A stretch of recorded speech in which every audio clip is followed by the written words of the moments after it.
You're listening to the We Are Libertarians podcast network. Find all of our shows at wearelibertarians.com.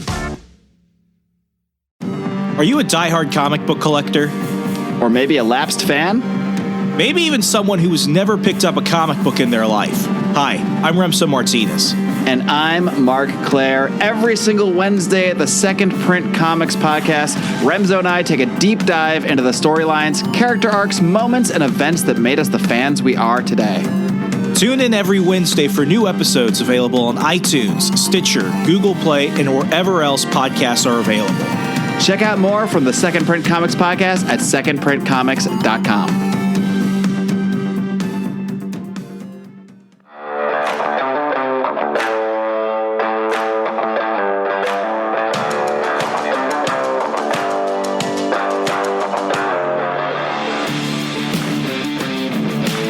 Prepare yourself. You're on the run with Remso W. Martinez.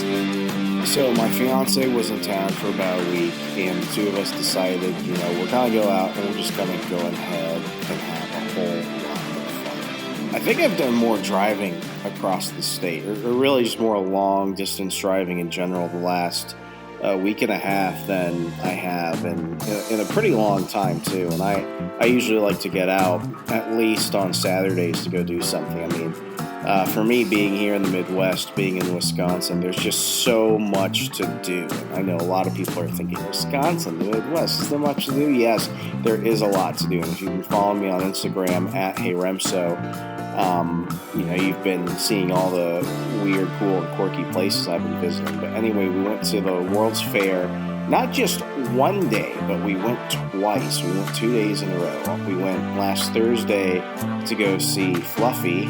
You may know him also as Gabriel Iglesias, one of the funniest comedians on God's green earth. And then, we were going to go visit this Italian restaurant downtown, but, I got home from work on a Friday, and we were like, do we really want to go into town? Do we want to do something else? And then we both just looked at each other, and we were like, let's just go to the World's Fair. I'm sorry, the State Fair. No, the World's Fair would be cool.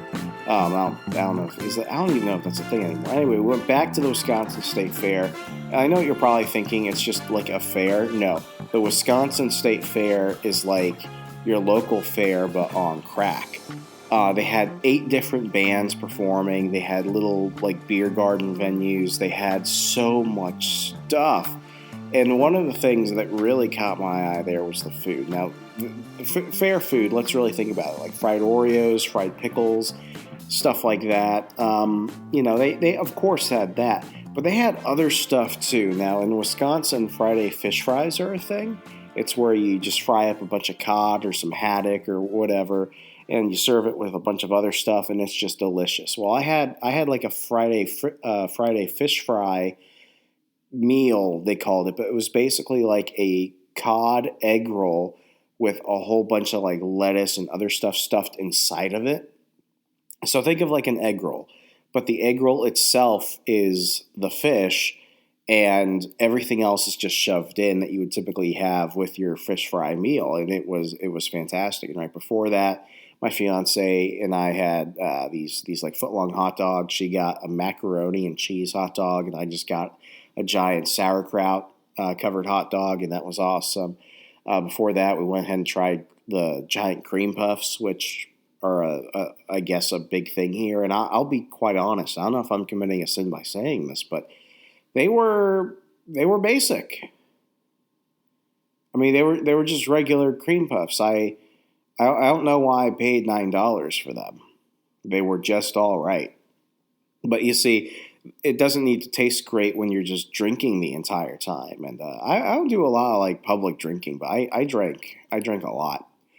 At one point, they also had this one stand. Now, they've got this thing called the Forkies. The Forkies is like their big contest for who has the best food at the Wisconsin State Fair. And I guess I don't know if they were one of the guys that placed. They weren't first, but they had a giant Sporky sign in front of them. So I think they were a finalist.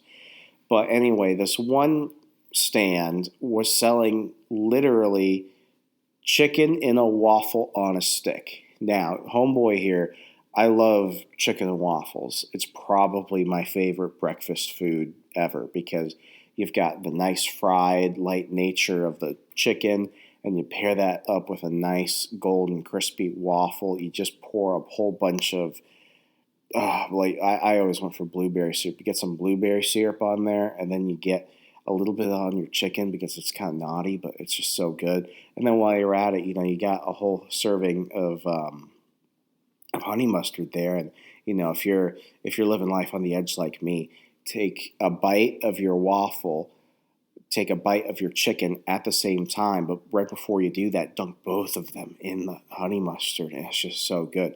These guys went a step further. So the chicken was inside a waffle. So it was all wrapped. So the waffle was wrapped around it. It was like a chicken waffle corn dog. That's the best way I can describe it. And what they suggested was get some of the maple syrup and then get some buffalo wing sauce on there. And I'm like, oh, can these two things go together? Like, is it going to cause like a seismic shift in the universe? And they're like, just try it. Just do it, man. Just do it. And I kid you not, I'm a different man after eating that. It was just so good. And all that to say, I'm loving life here in Wisconsin. I really am. I have had so much fun. A bunch of my friends, the Degenerate panel, was here for 4th of July weekend, and we went ahead and did a bunch of stuff. We did brewery tours. We went to Sprecher Fest. We saw probably one of the coolest 4th of July fireworks shows I've ever seen in my life, and I'm not exaggerating. I used to see the fireworks shows in the Capitol in D.C. Like one time I watched them from the Pentagon one time. And, it's just, it's been an absolutely great time. And adjusting here with not really knowing anyone here at all, with, leaving my family and my fiance behind, my friends, starting a brand new job, especially after everything that's happened the past year. I'm more than lucky. I'm absolutely blessed. And I want to tell you, I have something to talk about, but I really don't. Earlier last week, and what you'll hear later is this week, is that I've put in 2 kind of filler episodes to kind of promote some of my other projects. Last week, I went ahead and aired a monologue from my other show, the Second Print Comics podcast. Usually Mark and I do episodes together, but one time he was like, you go ahead and take the reins for an episode. So I did, and I kind of liked it. So I thought, if you're more comfortable with how I do things here, you might like that, because we don't do it all the time. It's a very rare occasion that I host an episode of Second Print Comics myself, but I did. And later this week, you're going to hear an episode from the show I produce and host for the Badger Institute called Free Exchange, where I interviewed one of our Diggings contributors. Diggings is our in-house magazine that we published. It's Wisconsin's only conservative magazine. We went ahead and talked about who really the victims of COVID were in the state of Wisconsin. And if you're not in the state of Wisconsin, you still need to hear this, because his findings might tell you a little something or two about your state in the process. So I did that because I'm running around a lot. I'm traveling a lot more, which is great. I was in Indiana last month. I'm going back to Virginia by the time you're listening to this, I'll be back. I'm going to Awesome Con in D.C. with my brother and my father, so I'm flying down for a weekend for that. This upcoming weekend, I'm going to be in Florida for about a week, going to the State Policy Network annual conference in Orlando, Florida for work. And then the week after that, I'll be traveling back to Virginia to take care of some wedding-related stuff with my fiance. So in between all of that, not to boast, because everyone has work to do, but I kind of want to give you guys an insight as to what I actually do on the weekends, during the week, what I do outside of work, because I think a lot of people think 2 things. They either think that I'm either like incredibly wealthy with all the shit I'm putting out, or that I'm just a loser kid and I'm just putting all this stuff out because I have no other hobbies. To be a content creator, especially if the mid-level success that I've had, it requires aligning 2 things: your passions and your talents. And creating content about the topics that I care about has been able to really get me to the point where I've aligned it with my career. Because I really do genuinely love my job at the Badger Institute as the digital marketing manager. It's one of the few positions where they really just kind of give me free rein to do what I want as long as I'm accomplishing the goals of the organization. And I get to do a lot of things that, promote the organization, promote myself, help genuinely impact the lives of the taxpayers and residents of Wisconsin. And, I feel like it's natural. It's fun. Not a lot of people get to say that they're paid to have fun. I do really love that. And, it's one of those opportunities where everything I kind of do ping pongs off each other. I write newsletters for work. I do videos. I do graphics. I do social media. I do all that stuff. Then I basically, I go to work and do that. Then I come home, those days where I'm in the office. I'm lucky where I get kind of like a hybrid work model. I get very flexible, work from home, work from the office kind of arrangement, depending on certain circumstances and stuff we're working on. There's a bunch of stuff I have to do in the office, so it's just more convenient for me to do stuff from the office. And then there are other days where usually 1 or 2 days I work from home because of, stuff that would be best, without any distractions. So I go to work, I come home. Usually what I have to do is I try and write and draft 2 to 3 weeks worth of newsletters. You probably get my newsletter 2 or 3 times a week. Those are all written usually a few weeks in advance. I try and go with evergreen topics or topics I feel need more attention. So I write those, and those have my recommended reading stories that I personally read throughout the week I think might be of importance to you. Usually maybe a little fun little story or a big headline that I think is worth talking about, or maybe just recapping an episode of the show.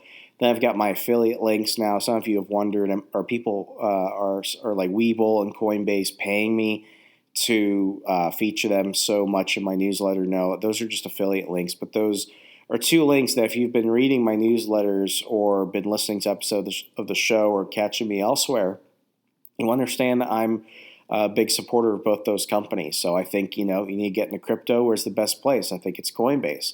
You want to start investing a little bit, taking more control over your investing habits and everything else, go to Webull, which is a great platform. And those are 2 I advocate for on the show because financial freedom, the ability to control your money and control your treasure and, develop passive income and all that type of stuff, it's what we talk about all the time. So those are affiliate links where when you sign up and go through the process, you get something for free for joining, and I also get something for free for referring you. So I draft those up, and those usually take me a couple of hours. And it is really kind of a balancing act between what is just kind of news fodder for stuff I know you'll be interested in, and what's the stuff I'm really hoping that I can push to really benefit myself, hoping that, because it's not a hot button issue or something, you'll take the time to, take a moment of interest and, maybe give me a download or something else. So I work on those newsletters. Those newsletters are really fun because I haven't been writing op-eds in a while. I don't write articles anymore. I'm not a columnist, but this gives me an excuse to kind of play news aggregate, play, a little reporter, play a little website digger. And what's funny is my newsletter is pretty sizable. So my email list gets sent out to thousands of people, and I actually get more reads here than I did at some of the other places where I was paid to write for. So I think it's kind of funny. So it's very rewarding. I enjoy copywriting. So I get my newsletters done. I've got some newsletter clients where I write and schedule and manage their newsletters. So that's a few hours a week. I've got a big celebrity client. He usually involves about 2 or 3 hours for his stuff. I have to make sure I'm paying attention to what's on his social media, what's on his show, so that way I can go ahead and help him collect all the stuff he needs to go ahead and put out a good newsletter 3 times a week. Picked up a new client who I'm going to be doing that for as well. And then I also, produce a podcast for a very good friend of mine, Kelly Vallejos. She hosts a show, as I've mentioned in the past, called Crashing the War Party. It's with Daniel Larison and Barbara Boland, where they discuss national security, defense, foreign policy, all the stuff the swamp doesn't want you to do. And what Kelly does is she sends me her audio. I go ahead and edit everything together, make it sound perfect. Then I get set up in their feed, schedule it, draft the newsletter, and then ship it on its merry way. That takes a couple hours, but it's really one of the easier things I have to do because I'm mainly just putting everything together. So then what I have is I've got episodes of On the Run that I try and record. So because I put out so many episodes a month, I put out 2, 4, 6, 8 episodes a month. Because this is not a news headline chasing show, because the content is a bit more evergreen, I can space it out. I try and record an entire month's batch of On the Run episodes early in the month. I work with my publicist, and what we do is we do a little bit of research, see what people want to talk about. We reach out to guests, she schedules them, and then we go ahead and record the interviews, and then we schedule them out and make sure that we can work on the next month's because, we go through a lot of things. Things change. Sometimes I do a bunch of monologues. Sometimes I have a bunch of guests. But because everyone has different schedules and everything else, and because of time zone differences and everything else, I need to make sure that I've got enough people so that you've got a full week of episodes every Monday and Thursday. They're going to be worth your time. So that really kind of takes place within about a week. And then the rest of the month is getting ready for all the promotion and other stuff, as well as going on other shows. I'm usually on like The System is Down, The World According to Ben Stein, the No Gimmicks podcast. A lot of you have been enjoying me over at the Chris Spangle show. I've really enjoyed being on Chris's show. That's been a lot of fun. So it's a lot of work for this show specifically, but I'm very flexible that because it's me, because I have support of the We Are Libertarians network, I can kind of get by with that. Second Print Comics is a lot more of my work intense heavy stuff because what we have to do is we need to keep up the website. We need to record our episodes. And an episode of Second Print Comics can go anywhere from an hour and 15 minutes to 2 hours sometimes. And that requires a lot more work because most of the time Mark and I are going back and we're having to give a digest version of story arcs. So because Mark also has Lions of Liberty, his show has to usually be more frequent because he covers a lot more current events and he's doing debates and stuff now. So Second Print Comics, usually we record one episode a week a few days before. So we're trying to get ahead on that type of stuff because we want to focus on more of our Patreon content, which is awesome. And that brings me to my next thing. So after I go ahead and take about 1 to 2 hours a week to record an episode of Second Print Comics with Mark, I go ahead and I work on the bonus content for the Second Print Comics Patreon at patreon.com/secondprintpod. Over there every week I do 10, 15-minute Remso rants talking about something crazy going on in the comic book or movie industry regarding superheroes, comic adaptations, all that stuff. I go ahead and Mark and I alternate between different Marvel Disney Plus series like Loki, The Falcon, the Winter Soldier, and WandaVision.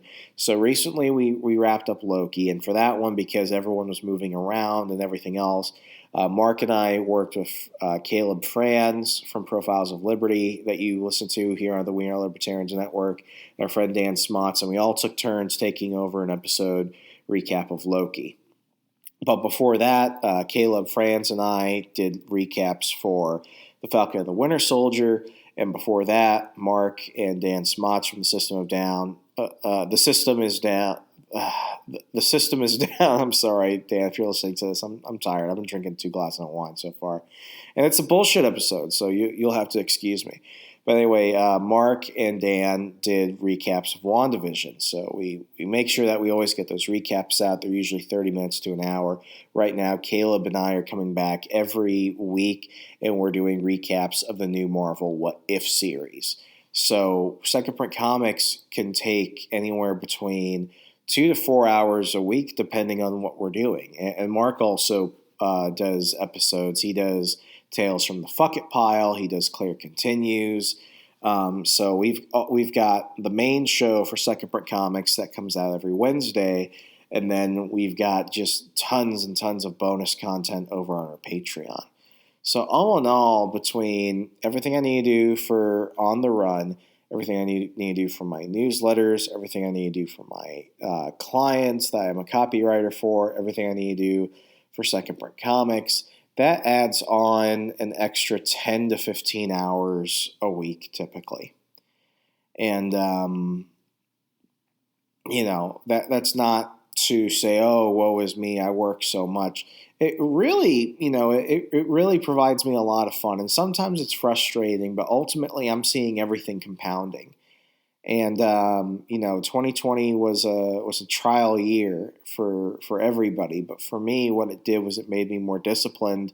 And it showed me that in a world where a lot of people are going to stick a finger in your face and tell you what to do, you have the option of saying no and going forth and doing what you want to do regardless. The fact that I have, income from multiple different streams, a majority of which are creative, soft skills, and that type of stuff is absolutely mind-blowing. I'm incredibly lucky. No, I don't have a blue check mark. No, I don't have a million YouTube subscribers, but I'm an incredibly blessed person, and everything I'm doing matters, and it grows, and I've been provided opportunities that many people only dream about, and it's absolutely fantastic.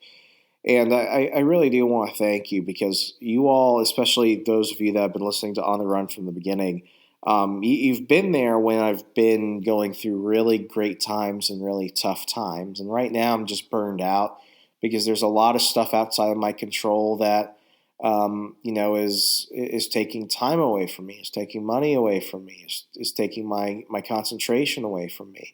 And at the end of the day, the only thing I can control is ultimately myself. I was sitting with my fiance the day after we went to the Wisconsin State Fair for the second time, and we actually drove 2 hours north to a town called Seymour. Now, you probably remember, if you follow me on Instagram, Seymour is the birthplace of the hamburger. Yes, that's right. The hamburger was born in Wisconsin.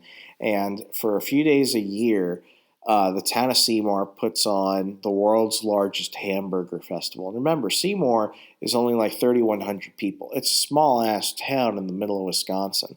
But Travel Channel has been there. Food Network was actually there filming when we were there. And honestly, it was just a good old time, especially with everything going on right now. I mean, people just went out and had just a ton of fun, and it just felt normal. But at one point, we got our cheeseburgers, and we were eating, and we were sitting down next to the giant statue of Cheeseburger Charlie. Charlie was the guy who, at the Chicago World's Fair, first created the hamburger when he took a meatball and basically smushed it together, put 2 slices of bread on either side, and said it's a hamburger. So we were sitting next to the statue of Charlie, and you can go see the statue of Charlie on my Instagram. That was the first time I went there last month to go check it out. Crossed it off my travel bucket list.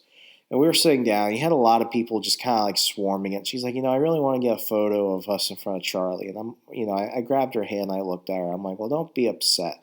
Some moments are just for us. Those are the ones that matter the most to me, the ones that we don't have to share with the world. And, I do a lot of travel photography and stuff like that. I always want to go out and have a new adventure on the weekend. But, some of the best moments that I remember are the ones that I don't talk about on the show, or the ones that I don't share on social media. They're the moments that just belong to either me as an individual, or ones I get to just share with my friends, or, with the woman I love. And it's those moments where it's like I get out and I do something that's not tied to work, that's not tied to anything I do. I look at this and it's like I don't always have to make a dime off of this. And it's those moments where I think, especially for content creators, we see everything as an opportunity, and we see everything through the lens of opportunity cost. I think sometimes you just need to go out and put up the wall between productivity and joy, and understand, you might find joy through productivity. I certainly, have that. I'm definitely the definition of a workaholic. But at the same time, it's like you have to understand when you're burned out, you're not going to put out anything that's quality. And just because you can doesn't mean you always should. So there were a lot of things from that, hamburger festival I wanted to take photos of. I wanted to do a vlog. I thought about doing an episode, but some things are just for me, and that's perfectly okay. And sometimes I need to remind myself of that, especially with the fact that I share so much of my life with you guys. And I host this show twice a week. I host Second Print Comics every Wednesday on top of all the Patreon episodes we do. I host episodes of Free Exchange with the Badger Institute every other week. I go ahead and I produce a show for Kelly Vallejos and her humble cohorts for Crashing the War Party. And I'm going on all these other shows, these other podcasts and stuff, and I'm writing the newsletters, I'm doing all this shit. You guys get enough of me. And sometimes I feel like if I'm not putting out something regularly, if I'm not putting something out great, that I'm somehow failing you. But something I've had to tell myself is that, when I haven't done something, or when I haven't done something great, or when I've just needed a break, you've all been major supporters. And what I really do love is when I get emails. Some of you emailed me back in June when I announced that I was leaving Virginia permanently. And I got some really touching emails. And I don't read those on the show. I don't think I want to necessarily, because I just want to keep those for myself. It's not something for me to just share to the world. Others of you message me on Facebook and on Instagram, and I'm sorry if I don't always get back immediately, but I really do love knowing that you guys are benefiting from the show, and I just like talking about it because in many ways it's one of the few things that makes me feel connected with people. And my thing has always been, if you're going to give me time out of your day, I want you to be informed, I want you to be entertained. And ultimately, I just want to reemphasize, like, what is On the Run as a show? We talk about so much shit. We cover so many different things. The show often doesn't have a very linear format. But really, the on the run lifestyle, the on the run mindset is being on the run from the things that are making you unhappy. It's on the run from the things that are trying to restrict your choices. And ultimately, what I want to do is I want to live a freer life. I want other people to live a freer life. I want them to be happy by their own standards and not standards that somebody else puts on them. And I want us to share laughs, and I want us to share opportunities and knowledge together. And, that this tribe that we've created, I don't care if millions of people never know me. I'd rather have hundreds of people, or even just, less than that, who really get me and whose lives I'm positively impacting. Because I know you're positively impacting mine. You are, and I hope I'm doing the same to you. And we need to remember that. We need to just be happy for those moments where we can go to a state fair and eat a chicken in a waffle on a stick, and go to crazy, quirky things. And, maybe that's my thing and that's not yours. That's perfectly fine. That's why we talk about stuff, so much in terms of, like finding what is your level of happiness, or finding ways to give yourself more options through developing cash flow and new skills and new ideas and going to new places and thinking of new things. My life over the past year, going from the Washington Times to Parler to unemployment to Virginia to losing a ton of money and making a ton of money and moving here and having this job where now I'm doing all these things. I haven't even brought up The Witching Hour, the TV series I do with my brother, which is in its final season. The new episode dropped last week. I haven't even talked about that much. And, while all that was filmed earlier in 2020 and during January of 2021, filming a TV show is a bitch and a half. People were like, oh, the series is coming to an end. Are you sad about it? I'm like, man, you know how much this frees me up to do other stuff? Sometimes you just need to bookend something. Sometimes the book needs to have an end, even though the adventure is still going on. I don't know what Ryan and I are doing next, but our journey into the paranormal and traveling to weird and spooky places isn't over by far. But with all that said, thank you for giving me the opportunity to be part of your week, to be part of your family. Somebody told me that he listens to Second Print Comics with his kid, and that's their form of bonding, and I think that's beautiful. Some of you tell me that you listen to On the Run while you're at work. that when you've been bored at home and you watch through all of Netflix, you tuned into the witching hour. And, for those of you that have benefited through my newsletter, through all these other things I do, I don't take any of it for granted. All of it is through kindness of strangers and people who went from strangers to friends who now feel like family for me. And, I'm traveling a lot. I don't want you guys to feel like I'm ignoring anyone or anything like that. But really, I think despite all the shit in the world, the on-the-run community that we have established here is strong and it's awesome. And I always am so incredibly appreciative. So I'm going to go ahead and pour out this bottle of wine before I end up just drinking it all. I am tired as shit, and I need to wake up to go to work tomorrow for another fantastic week of making the world just a tiny bit better in the way I can. So thank you. As always, follow me across social media, Instagram, Facebook, Twitter, at Hey Remso. Sign up for my newsletter, remso.substack.com. And please, Second Print Comics, free exchange, all my other stuff. You guys know how to reach me. Please, if you appreciate this show, share an episode with a friend. Consider a 5-star rating and review on Apple Podcasts if you haven't already. And I look forward to coming back to you with more stuff to come.